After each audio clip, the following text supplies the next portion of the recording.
My acquaintance with the barefoot rag pickers leads me to सेमापुरी। यहाँ देखिए लेखिका कहती है कि जो उसके पहचान वाले बेयरफुट नंगे पांव चलने वाले रैग पिकर्स हैं वो उसे कहाँ ले जाते हैं, सीमापुरी ले जाते हैं जहाँ वो रहते हैं। A place on the periphery of Delhi. ये जो सीमापुरी है दिल्ली के पास है। पेरीफेरी मीन्स है उपनगर। Yet miles away from it metaphorically.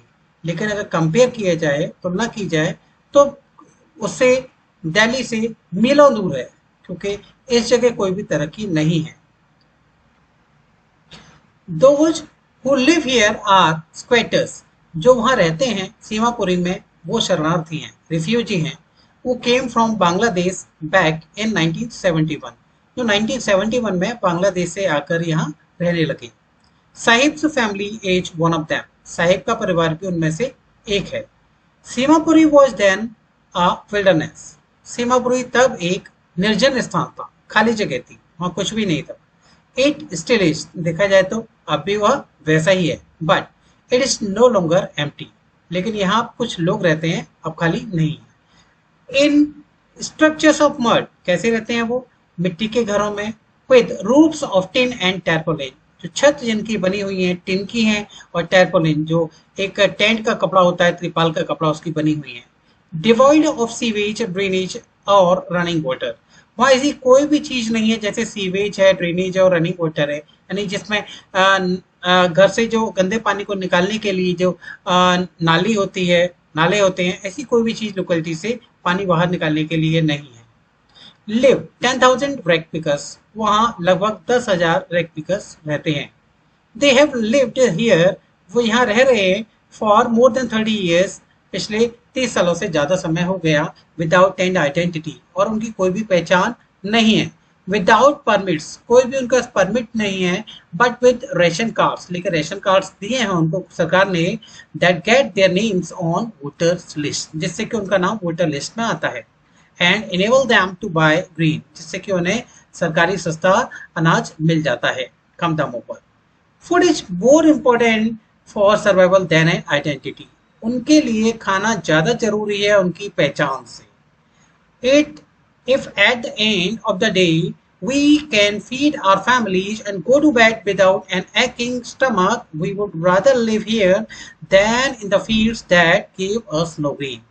देखिए, ये लेडीज ने कहा एक बार से a group of women in tattered saris. जो फटी पुरानी साड़ी पहन रही थी, वो लेडीज का एक ग्रुप था। उन्होंने जवाब दिया मेरा, और क्या कहना था उनका?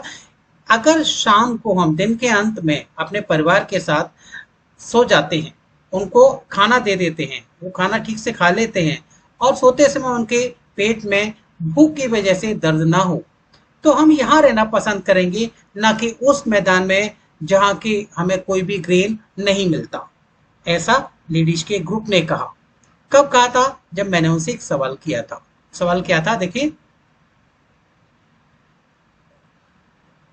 when I asked them why they left their beautiful land of green fields and rivers, कि उन्होंने अपने ग्रीन फील्ड्स, हरे भरे मैदान और नदियों के जगह को छोड़ करके वो यहाँ क्यों आए वहां से, तब उन्होंने यह जवाब दिया। Wherever they find food. कहते हैं जहां भी उनको फूड मिल जाता है, जहां भी उनको खाना मिल जाता है, दे पिच देयर टेंट। वो वहीं अपने तंबू गाड़ देते हैं। That becomes transit homes. और वहीं उनका डेरा बस जाता है। Children grow up them. और बच्चे उनके वहीं बड़े होते हैं। Becoming partners in survival. जैसे ही बड़े होते हैं अपने पेरेंट्स के साथ सर्वाइवल का हिस्सा बन जाते हैं, कमाई का हिस्सा बन जाते हैं और कमाते हैं। And survival Seemapuri means rag picking. Seemapuri में रहने का मतलब है रैग पिकिंग, कचरे को ढूंढना, कचरे में से जो वैल्यूबल चीजें ढूंढना, ये उनका काम।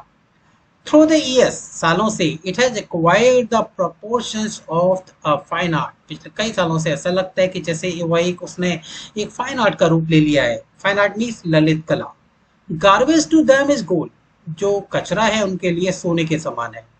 It is their daily bread. या उनके लिए डेली ब्रेड है, रोजी रोटी है। A roof over their heads. और एक छत के समान है जो घर होता है उनके लिए। Even if it is a leaking roof. भले ही वो छत लीक करती हो, लेकिन वैल्यूबल है उनके लिए। But for a child it is even more. लेकिन एक बच्चे के लिए देखें तो वो इससे भी ज्यादा है। आई समटाइम्स फाइंड अ रूपी, कई बार मुझे 1 रुपया मिल जाता है, इवन अ 10 रुपी नोट, और कभी कभी क्या होता है 10 रुपए का नोट भी मिल जाता है। साहिब कहता है, हिज आइज लाइटिंग अप, उसकी आंखों में जैसे ग्लो कर रही हैं, शाइन कर रही हैं। When you can find a silver coin in a heap of garbage you don't stop scrounging, जब आपको एक चांदी का सिक्का मिल जाए एक कचरे के ढेर में, तो आप उसे सर्च करना नहीं रोकोगे। क्यों? क्योंकि for their is a hope, क्योंकि एक आशा बनी रहेगी कि आप वहां बहुत ज्यादा और भी ढूंढ सको। It seems that for children, ऐसा बच्चों के लिए लगता है, garbage has a meaning different from what it means to their parents, कि गार्बेज का मीनिंग पेरेंट्स के लिए जो है उससे कहीं ज्यादा अलग है मीनिंग उन बच्चों के लिए। फॉर द चिल्ड्रन, बच्चों के लिए it is wrapped in wonder, वो एक आश्चर्य से भरा हुआ है। For the elders it is a means of survival, जबकि बड़ों के लिए वह मात्र एक रोजी रोटी का साधन। वन विंटर मॉर्निंग, एक सर्दी की सुबह, ऐसी साहिब, मैंने साहिब को देखा, standing by the fenced gate, एक फेंस्ड चार दीवारी जिस गेट पर लगी थी वहां खड़े हुए, ऑफ द नेबरहुड क्लब, अपने पास के क्लब में। Watching two young man dressed in white, दो आदमी को नव युवक जो व्हाइट कपड़े पहन रहे हैं उनको देखते हुए देखा। प्लेइंग टेनिस, दो जो आदमी है वो क्या खेल रहे हैं? टेनिस खेल रहे हैं।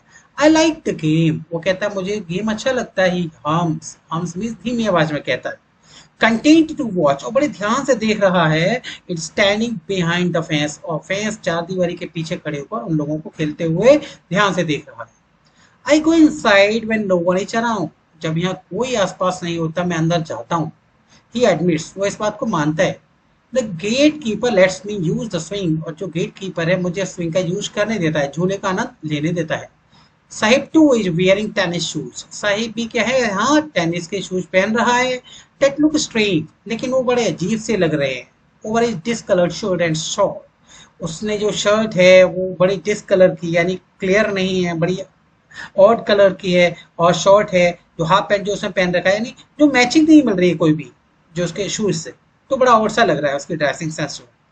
Someone gave them to me, उसने कहा किसी ने मुझे इनको दिया है। He says in the manner of an explanation, ऐसा लगा जैसे उसने किसी बात का मुझे एक एक्सप्लेन दिया। नेक्स्ट, द फैक्ट, ये जो का रीजन है, that they are discarded shoes of some rich boy, ऐसा लगता है जैसे कि उसे किसी एक रिच बॉय ने, अमीर लड़के ने उनको रिजेक्ट कर दिया है। who perhaps refused to wear them because of a hole in the one of them, कि उन शूज में से किसी एक में एक होल है जिस वजह से उसने उन जूतों को रिजेक्ट कर दिया है। Didn't bother him, लेकिन यह बात उसको साहिब को बोदर नहीं करती, कोई परेशानी नहीं देती। For one who has walked barefoot, जो कि नंगे पांव चलता है।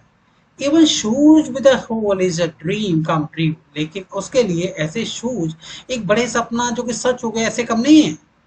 But the game he is watching so intently is out of his reach, लेकिन जो गेम जो देख रहा है बड़े ध्यान से, ये उसकी पहुंच से बहुत दूर है।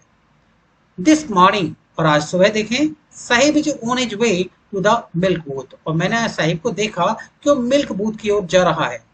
In his hand is a steel canister, उसके हाथों में एक स्टील का कनस्तर है, केन है। I now work in a tea stall down the road, और नीचे जो रास्ता जा रहा है वहां पर एक चाय की दुकान है, मैं वहां पर काम करता हूँ। ही सेज, वो कहता है, पॉइंटिंग इन अ डिस्टेंस, और एक दूर इशारा करते हुए। I am paid 800 rupees and all my meals, कहता है कि वहां मेरे को 800 रुपी मिलते हैं और दिन भर का खाना मिलता है। Does you like the job, ये सवाल था मेरा, लेखिका ने उससे पूछा, साहिब से। I asked. His face I see has lost the carefree look, उसके चेहरे पर मुझे कोई भी जो पहले केयरफ्री लुक था वो सब उसके चेहरे से गायब हो चुका था। The steel canister seems heavier than the plastic bag he would carry, जो पहले जो अपने साथ एक प्लास्टिक बैग लेकर जाता था, तो उससे ही जो ये जो मिल्क का केन है ये काफी हैवी लगता है। जो कि पहले ले जाता था बैग वो उसका अपना था और काफी लाइट सा लगता था। ओवर हिज शोल्डर, अपने कंधे पर जो। The bag was his, bag उसका अपना था। The canister belongs to the man who owns a tea shop, जो कैनिस्टर किसका है कि मिल्क केन, वो उसका है जो कि टी शॉप का ओनर है। Sahib is no longer his own master, अब साहिब अपनी इच्छाओं का स्वामी नहीं है, अपनी मर्जी का मालिक नहीं है।